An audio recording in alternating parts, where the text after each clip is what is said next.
My name is Sarah, and I work as an administrative assistant at GreenTech Solutions, a small but busy company in the heart of the city. The fluorescent lights hum quietly above me, and the buzz of ringing phones fills the air.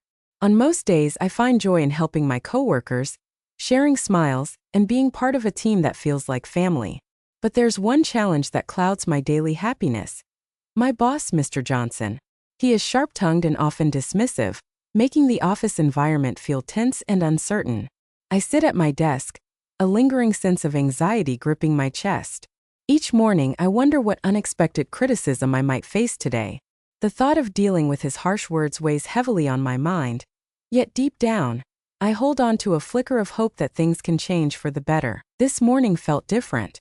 As I settled into my chair at GreenTech Solutions, the usual excitement faded. I knew I needed to prepare for the weekly team meeting with Mr. Johnson. My stomach turned at the thought. What if I said something wrong? What if he shot down my ideas? My mind raced as I reviewed the presentation slides I'd worked on all week. Each almost felt like a ticking time bomb I had to defuse before it exploded in front of everyone. I took a deep breath, reminding myself that I had done my best. As the clock ticked toward the meeting, my coworker Mike walked by. "Hey Sarah, ready for the big show?"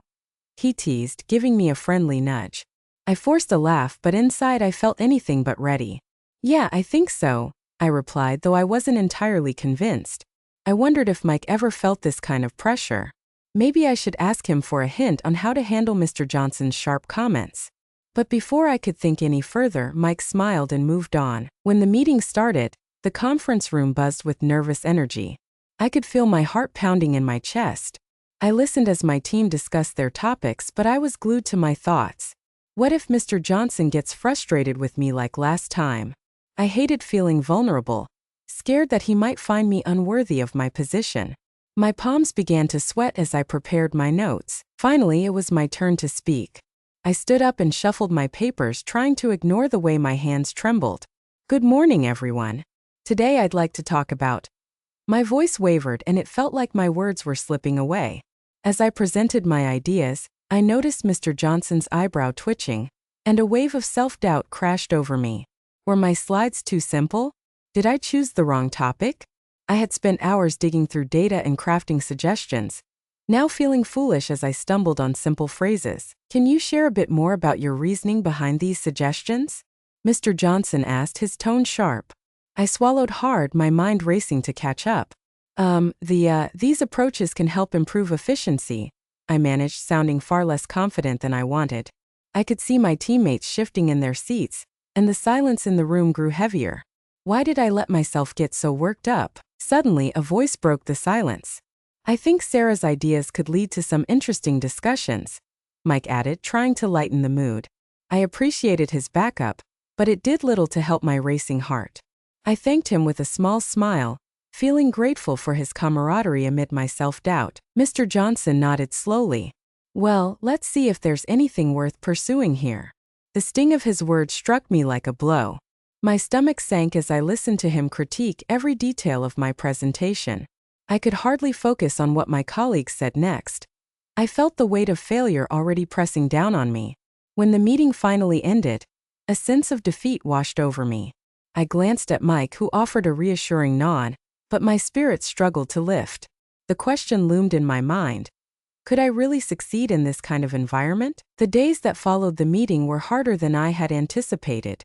I could feel Mr. Johnson's criticism lingering like a dark cloud over my head. My heart raced at the thought of facing him again. Each passing moment at GreenTech Solutions added weight to my shoulders. I struggled to complete even simple tasks, often staring blankly at my computer screen, worried I would face more harsh words. One afternoon, just as I was finding a rhythm, an email pinged into my inbox. It was from Mr. Johnson. "Sarah," it read, "I need you to prepare the quarterly report for tomorrow's meeting. I expect clear analysis and attention to detail." Tomorrow. I blinked at the screen, my breath catching in my throat. I felt panic rise within me. How could I pull together a comprehensive report in just one day? The time pressure felt like a shifting sand dune ready to swallow me whole. I glanced at my task list, each item becoming a mountain that seemed impossible to climb. I had never tackled anything so large on my own, and the swirling doubts returned with vengeance. My hands trembled as I hit reply. Of course, Mr. Johnson. I'll do my best to get it to you by the end of the day. As I clicked send, every doubt crept back. Could I even if I tried? With the clock ticking, I buried myself in spreadsheets and paperwork. The data danced in front of my eyes like chaotic fireworks. As the afternoon wore on, I felt the pressure mount. Colleagues came and went, exchanging smiles and light laughter, yet I could not join them.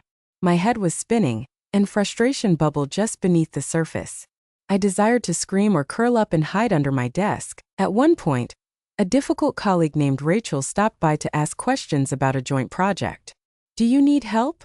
she questioned, her tone dripping with skepticism. "It sounds like you may have too much on your plate." I felt anger stir inside me. Did she truly think I was incapable? "No, I've got it under control," I said sharply, dismissing her concern. My tone surprised me as much as it surprised her. Rachel left, her eyes wide, leaving me alone with my rising stress. As the day passed, each moment felt heavier. The quiet hum of the office now felt suffocating, closing in on me until it almost felt like darkness. My fingers stumbled over the keyboard, paint a blurred line between panic and yearning for a sense of accomplishment. I couldn't let Mr. Johnson doubt my abilities again.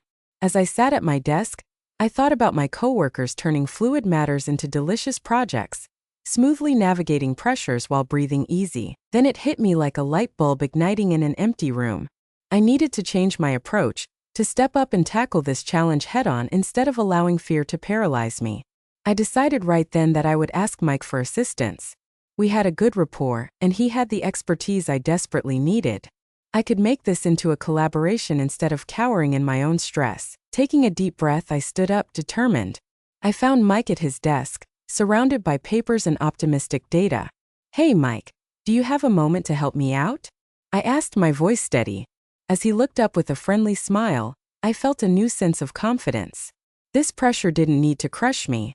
Perhaps, with cooperation and support, I could rise to the occasion after all. The day of the quarterly report had arrived, and I barely slept the night before. I spent hours poring over the numbers and crafting my analysis with Mike's help.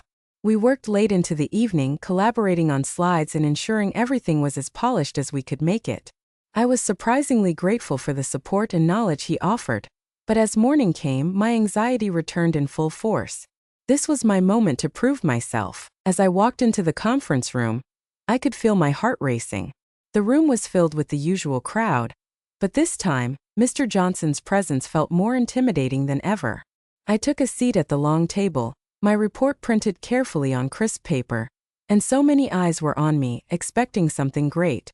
My hands began to sweat, and I reminded myself to breathe. I glanced at Mike, who sat a few seats away. He gave me an encouraging nod, his confident expression providing a glimmer of hope against my mounting uncertainty. We had discussed every detail of the report, and I was determined to deliver our ideas clearly. As the meeting began, I felt the weight of Mr. Johnson's gaze like an anchor pulling me down into a sea of worry. One by one, my colleagues presented their topics, and each time I heard feedback, my stomach twisted tighter. I knew that Mr. Johnson would soon turn to me, and every harsh comment from past meetings echoed in my mind. Would he ridicule my work again? Would my team see me as a failure? Finally, the moment arrived. "Sarah, are you ready to share the report?" Mr. Johnson asked, his voice direct and probing. I took a deep breath, trying to ground myself amid the whirlwind of fear. "Yes, I am," I replied, gripping my stack of papers. I stood up and all eyes turned to me. A wave of nerves washed over me as I began to speak. "Good morning, everyone. Today, I'll present our findings on this quarter's performance and discuss a few ideas for improvement."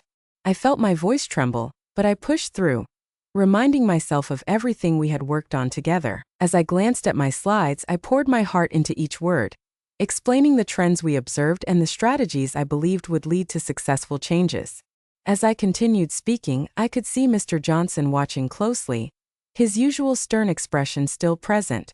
My fingers trembled slightly as I flipped through the pages, trying to hide my fear. Then, unexpectedly, I found the courage to ask for feedback mid-presentation. "I'd love to hear your thoughts on these suggestions," I said, looking directly at Mr. Johnson. The room fell silent for a moment, and the sudden shift in dynamics made my heart race. This was unlike anything I had ever done before. Instead of waiting for criticism, I was inviting dialogue. To my surprise, Mr. Johnson raised an eyebrow and leaned forward, intrigued. "I see your analysis covers some key points," he admitted, sounding more open than I had ever heard him. For a brief moment, hope flickered in my chest. Suddenly, I sensed an uncomfortable silence growing. I had put myself out there, and the roots of doubt crept back into my mind. What if he shot me down? Could I hold on to this ember of hope? But before I could falter, another colleague chimed in. "I think Sarah's ideas merit further discussion." "I agree there's potential." Encouraged by their support, I took a deep breath and continued. I realized at that moment that this meeting was not just about my report. It was about our team as a whole.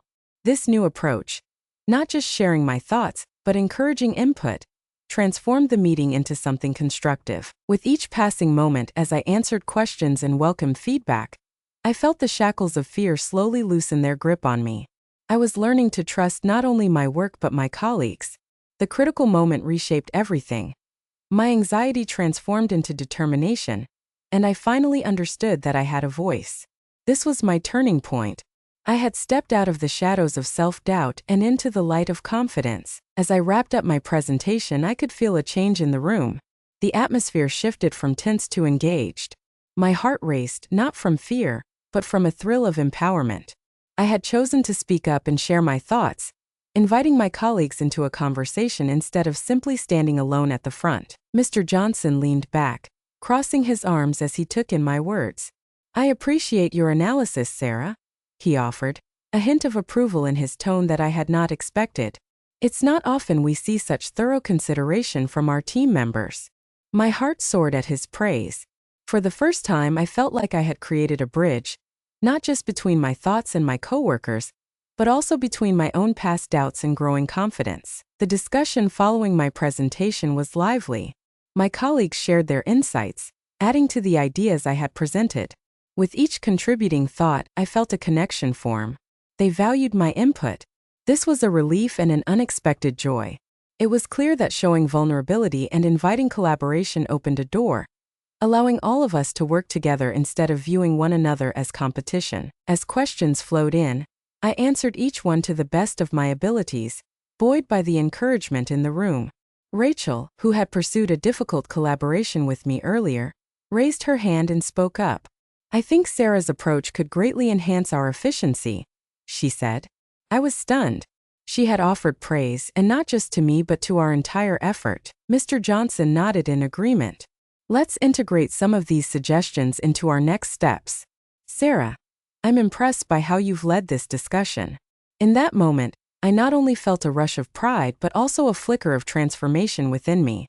I had not only stood up for my own ideas but also encouraged a collective effort, earning respect in return. The meeting wrapped up with a sense of momentum. People chatted amongst themselves, smiles exchanged, and I felt my chest swell. A direct, positive result had emerged from my actions. But deep down, I faced a mixture of emotions, elation, gratitude, and an overwhelming realization that I could thrive in this environment.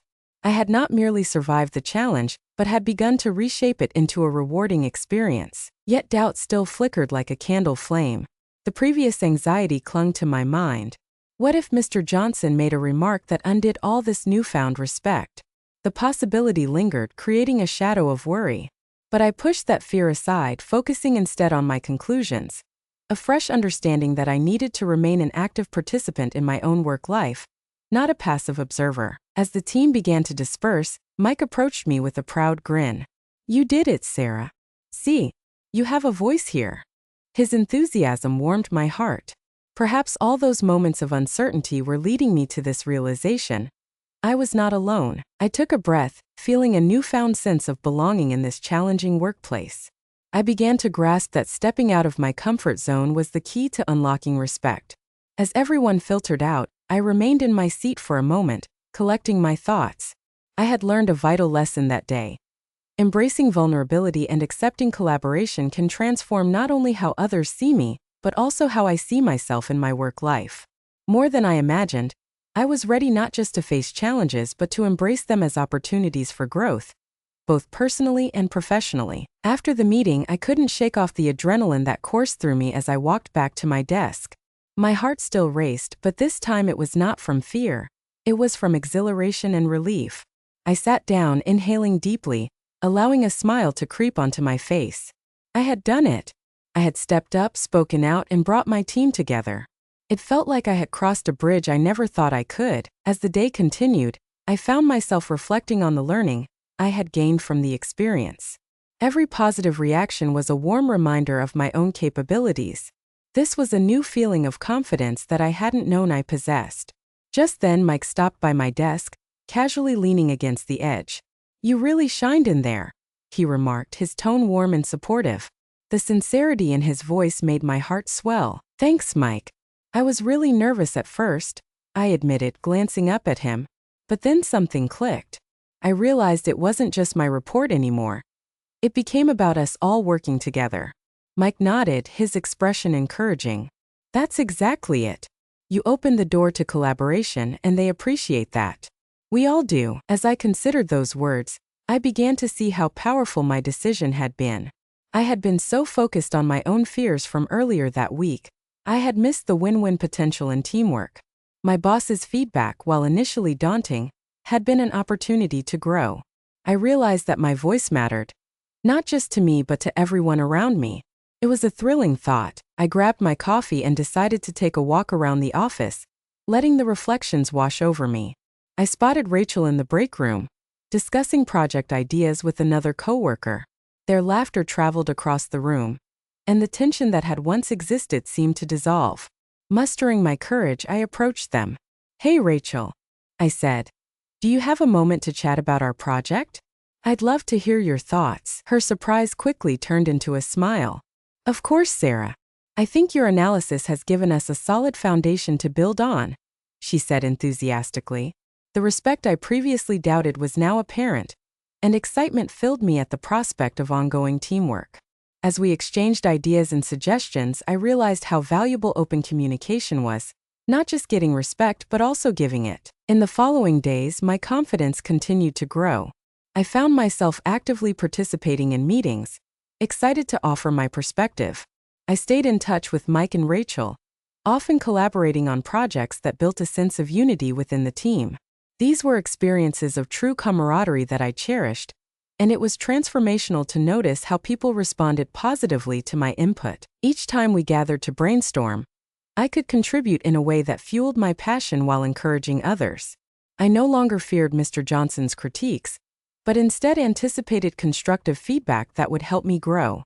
The tension that once resided in my chest began to loosen its hold, replaced by a newfound excitement for all the possibilities that lay ahead. I realized then that my role at GreenTech wasn't just about me surviving the challenges. It was about all of us coming together to thrive in a toxic workplace that began to feel vibrant and alive again. My journey wasn't over, but I was no longer just an observer. Rather, I was an active participant in shaping a positive experience, not only for myself but for everyone, by embracing that spirit of teamwork. With each passing week at GreenTech Solutions, a sense of renewal washed over me.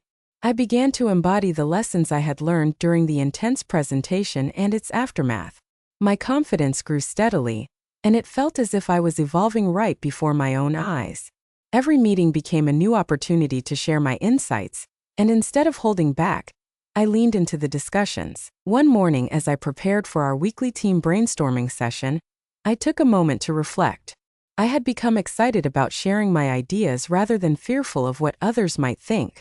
I considered how I could encourage the rest of the team to contribute too. My experience had shown me the value of open communication, and I wanted others to feel the same spark of collaboration. As we gathered in the conference room, I decided to take a more proactive approach. After the usual small talk, I spoke up. I thought it would be great if we each shared one suggestion for improving our current workflow.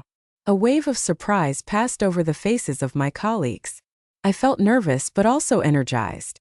This was a new approach, one that invited everyone to join in. To my delight, Mike chimed in immediately with an idea, and soon the room filled with voices eager to chime in. Listening to everyone, I realized how vibrant our discussions became. Each idea sparked another, creating a flow of creativity that we hadn't experienced in a long while. There was no long silence, just a rhythm of thoughts filling the whiteboard as we brainstormed. The more openly we talked, the more confidence I gained. I felt proud of what I had suggested and equally delighted to see everyone contributing. At one point, Rachel leaned over and whispered to me, "This is really opening up some great discussions, Sarah. I like your style." The encouragement from my colleague boosted my mood and reinforced that I was on the right path. In the past, I might have doubted myself, but now I felt more connected to my team than ever, each of us sharing the load and building something together. After our session, I found myself lingering in the conference room, chatting with colleagues. Ideas bounced around, and laughter filled the space as we exchanged experiences and insights. I realized I no longer viewed my coworkers as potential threats or sources of stress. We shared a common goal. Later that week, a larger project came up, one that could potentially focus on improving our customer service strategy. Remembering how vital cooperation had been in our brainstorming sessions, I shared my thoughts with Mr. Johnson. To my surprise, he welcomed my proposal wholeheartedly, encouraging me to rally the team around it. It felt gratifying to see my manager trust me enough to lead this effort. In the weeks that followed, I applied the same principles that had helped me overcome my fear of participation. I purposefully invited team members to weigh in on ideas and offered praise for their contributions. Each small act solidified my belief that building a supportive atmosphere led to a stronger team. I realized my journey was about more than just survival in a toxic workplace. It was about empowerment. I was eager to embrace more significant challenges and reach out for help when I needed it. The anticipation of progress replaced the dread of failure. Every day became an exciting possibility, rather than a battle against anxiety. This new mindset infused me with strength, and I recognized that each step forward was one of growth. I was not just improving my performance, I was transforming my approach to connect with other people. I found joy in collaboration and learned to embrace both leadership and teamwork. That shift in perception felt strong within me, laying the foundations for a happier workplace. I was ready for whatever challenges lay ahead as I now knew my voice mattered, not just for myself, but for building a brighter future together. As the months passed at GreenTech Solutions, I noticed a significant shift in both my mindset and my work environment. The heavy cloud of anxiety that had once surrounded my desk was now replaced by a bright sense of purpose. Gone were the days when fear dictated my every action. I was beginning to feel comfortable in my role, and I couldn't help but smile every time I entered the office. The project on customer service improvement had generated excitement among my colleagues. My confidence had grown not only from my ability to lead discussions, but from the trust we had built within the team. Everyone was engaged, contributing ideas and sharing feedback.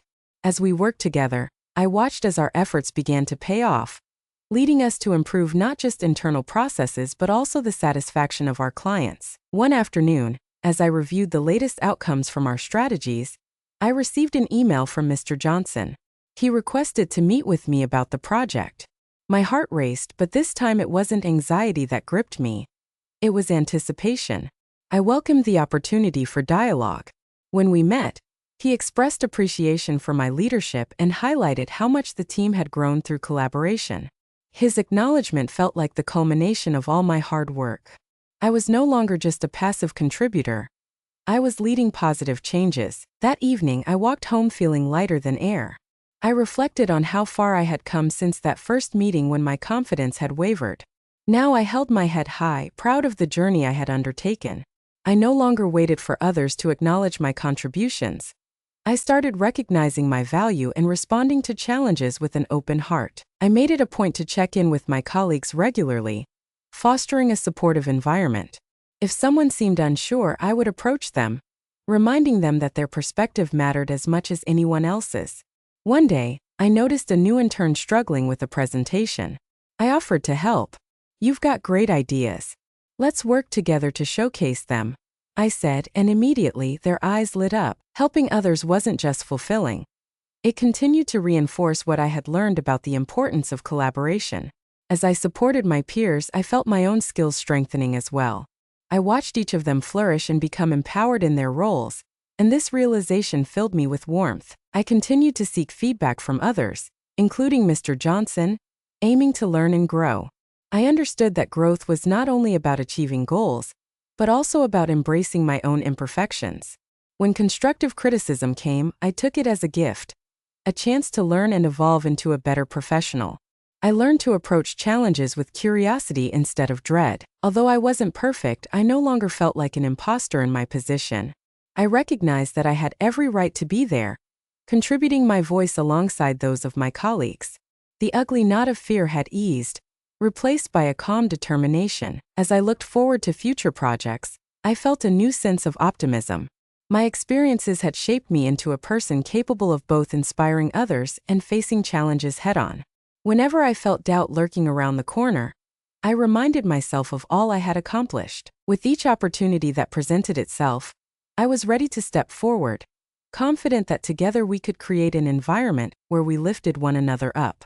I welcomed each day as a chance to grow, a chance to find strength not just in myself, but within my team as well. The journey ahead was full of promise. I knew that each challenge might still have its uncertainties, but I was prepared to meet them with solid support. Progress and the potential for even greater achievements awaited, and I was eager to embrace it all.